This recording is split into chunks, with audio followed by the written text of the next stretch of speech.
ఇప్పుడు చాలామంది ఆన్‌లైన్‌లో మెడిసిన్ తీసుకొని అంటే అబార్షన్‌కి ట్రై చేస్తూ ఉంటారు. సో, దీనివల్ల ఏం కాంప్లికేషన్స్ ఒస్తాయి? అలా తీసుకోవచ్చా? అసలు అస్సలు ఆన్‌లైన్‌ని ప్రిఫర్ తీసుకోవద్దండి. చేసుకోవచ్చా ఫస్ట్? అస్సలు ఆన్‌లైన్‌లో ఏ విధంగా మెడిసిన్ ప్రిస్క్రైబ్ చేయాలి? ఎన్ని హ్మ్. వీక్స్ ఉన్నట్లు ప్రెగ్నెన్సీ? అసలెప్పుడు ఓకే. టర్మినేట్ చేయాలి? ఎంటీపీ రూల్స్ ఎప్పటి వరకు వర్తిస్తాయి? సో, ఇవన్నీ తీసుకుంటే ఏవైనా గానివ్వండి లెస్ థాన్ 10 వీక్స్ హ్మ్. లోపలనే మనకి MTP in view of failed contraception allow చేస్తుంది. ఓకే. సో, 10 వీక్స్ దాటింది. 12 వీక్స్ వరకు ప్రెగ్నెన్సీ వెళ్ళింది అంటే డెఫినెట్‌గా అది సెక్స్ డిటర్మిన్ అయిపోతుంది. హ్మ్. సో, ఆ తర్వాతయితే ఎంటీపీ రూల్స్ డెఫినెట్‌గా కంజెనిటల్ అనామలీ హ్మ్. ఏదంటే వెదర్ అంటే 12 వీక్స్ తర్వాత ఎన్‌టీ స్కాన్ ఇవన్నీ చూసి ఏదైనా అబ్నార్మల్ బేబీ అయితేనే 12 వీక్స్ నుంచి 20 వీక్స్ వరకు ఎంటీపీజ్ ఓకే. అనేది చేయడం జరుగుతుంది. ఈ ప్రెజెంట్ ఈ 20 వీక్స్ నుంచి 23 వీక్స్ వరకు మనం హైయర్ అథారిటీ నుంచి హ్మ్. డీఎంహెచ్ఓ బోర్డు నుంచి పర్మిషన్ తీసుకొని ఎనీ కార్డియాక్ అనామలీస్ ఎందుకంటే మనకి హార్ట్ అనేది 23 వీక్స్ వరకు డెవలప్ అవుతూనే ఉంటుంది. ఓకే. మామూలుగా టిఫా స్కాన్ 18-20 వీక్స్‌లో చేస్తాము. హ్మ్. అదే గాని ఆ టైంలో హార్ట్‌లో ఎనీ డిఫెక్ట్ ఉంది తెలుసుకోలేకపోతే 23 వీక్స్ వరకు మనకి ఎక్స్టెండ్ చేసే పర్మిషన్ ఉంటుంది. దానికి కూడా మనం స్పెషల్ అప్రూవల్ తీసుకొని ఆ బేబీకి ఏదైనా కంజెనిటల్ అనామలీ కార్డియాక్ డిఫెక్ట్స్ ఏమైనా ఉన్నాయి అంటేనే 23 వీక్స్ వరకు ఎక్స్టెండ్ చేయడం జరుగుతుంది. సో, ఇప్పుడు ఆన్‌లైన్‌లోనే మేము ఇలా అన్‌వాంటెడ్‌గా ప్రెగ్నెన్సీ హ్మ్. వచ్చింది. మేము పిల్స్ తీసేసుకుంటాము. మాకు గైడ్ చేయండి అనేది అస్సలు కరెక్ట్ కాదు. అసలు ఫస్ట్ పేషెంట్ వచ్చిన తర్వాత పేషెంట్ అసలు ఎన్ని వీక్స్ ఉంది? స్కాన్ చూడందే ఎలా తెలుస్తుంది? అవును. సో, డెఫినెట్‌లీ స్కాన్ అనేది మస్ట్ అండ్ షుడ్. స్కాన్ ఎందుకు చేయాలి?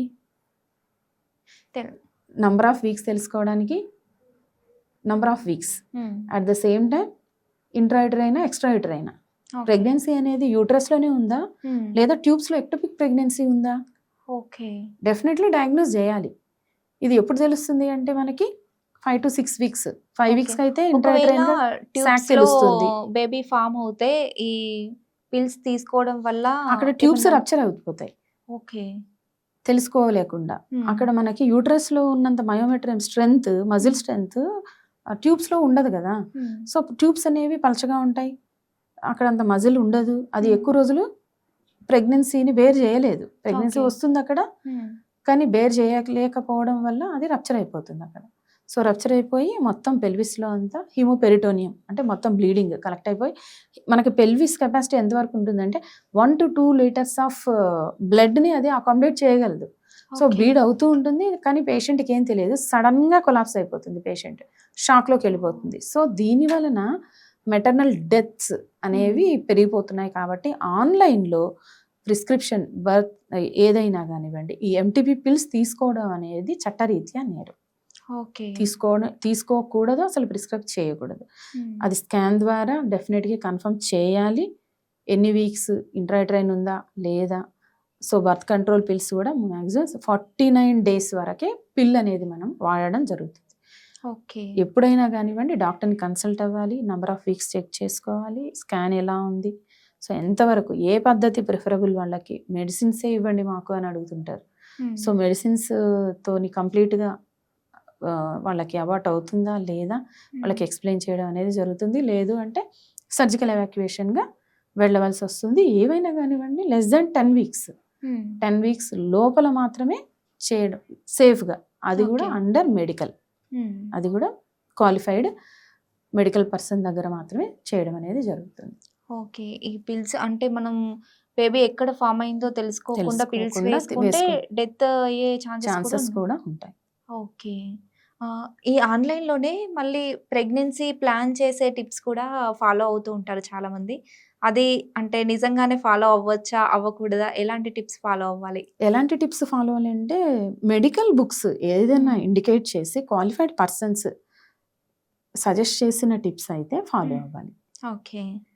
అంటే ఎవరు ఏది పడితే మనము గూగుల్ చేసేసాము. ఇలా చేసేయొచ్చు, ఇలా చేసేయొచ్చు. హ్మ్. దానివల్ల కన్సీవ్ అయిపోతాము అనుకోని టూ లాంగ్‌గా డిలే చేస్తూ ఉండకూడదు. హ్మ్. మ్యారేజ్ అయింది. లెస్ థాన్ 30 ఇయర్స్ కపుల్ ఉన్నారు. సో, వాళ్ళు ఒక 1-2 ఇయర్స్ 1 ఇయర్ హ్మ్. మోర్ దాన్ 1 ఇయర్ ఇద్దరు కలిసే ఉండి కూడా వాళ్ళకి ప్రెగ్నెన్సీ రావట్లేదు అంటే డెఫినెట్లీ డాక్టర్ దగ్గరికి వచ్చి అసలు ఏంటిది, హ్మ్. ఎక్కడ తప్పు జరుగుతుంది, కలయికలో ఏమన్నా ఇబ్బందులు ఉన్నాయా, హ్మ్. మేల్ ఫీమేల్ బోత్ పార్ట్నర్స్ని ఎవాల్యుయేట్ చేసుకోవాలి. సో ఇవన్నీ వెంటనే డాక్టర్ని కన్సల్ట్ అవ్వడం మంచిది.